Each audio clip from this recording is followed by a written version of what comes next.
ఎలా ఉన్నారు అందరూ? పర్లేదు చెప్పచ్చు మీరు. Thank you so much.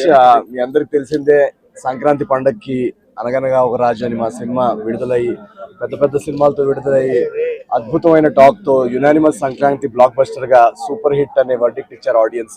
So మా అందరికీ గత 4 రోజులుగా మేము అందరం చాలా చాలా సంతోషంగా ఉన్నాం, చాలా ఎమోషనల్ గా ఉన్నాం. ఇటువంటి ఒక ఆనందం కేవలం ప్రజలు ప్రేక్షక దేవుళ్ళు వాళ్ళు వచ్చి సినిమా చూడడం తప్పితే ఇలాంటిది సాధ్యమే కాదు. సో ఇంత పెద్ద సక్సెస్ ఇది మామూలు సక్సెస్ కాదు. మా సినిమాలో డైలాగ్ ఉన్నట్టు అటు 7 తరాలు ఇటు 7 తరాలు గుర్తుండిపోయే సక్సెస్. సో ఇలాంటి సక్సెస్ కేవలం మా హార్డ్ వర్క్ వల్ల అయితే రాదు. అది ఎందుకంటే అందరూ టాలెంటెడే, అందరూ కష్టపడతాం.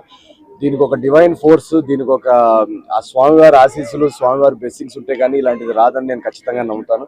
సో అందుకే మేము అందరం ఈ సక్సెస్ ని స్వామివారికి కృతజ్ఞతా భావంతో తిరుపతికి దర్శనం చేసుకుందామని వచ్చాం. నిన్న సాయంత్రం తిరుపతిలో దిగాము. నిన్న ఫస్ట్ యాక్చువల్లీ థియేటర్స్కి వెళ్ళాం.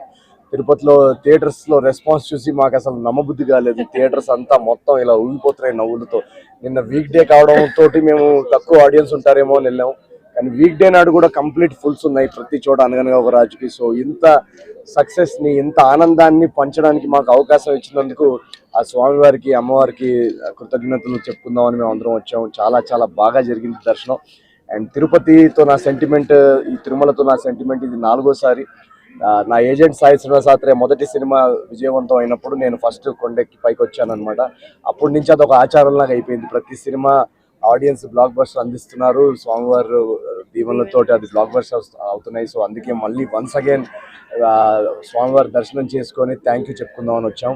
మా టీం అందరూ కూడా ఇక్కడికి వచ్చాం. చాలా చాలా బాగా జరిగింది దర్శనం. And we are very very happy. Once again ప్రేక్షకుల దేవుళ్ళకి అందరికీ థ్యాంక్ యూ సో మచ్. అనగనగా ఒక రాజుని 100 కోట్ల సినిమా నిన్ననే సాయంత్రం మాకు తెలిసింది 100 కోట్ల బాక్స్ ఆఫీస్ దాటిన సినిమా అని. సో ఇది కేవలం ఆ స్వామివారి ఆశీస్సుతో జరిగింది అని నేను ఖచ్చితంగా నమ్ముతాను.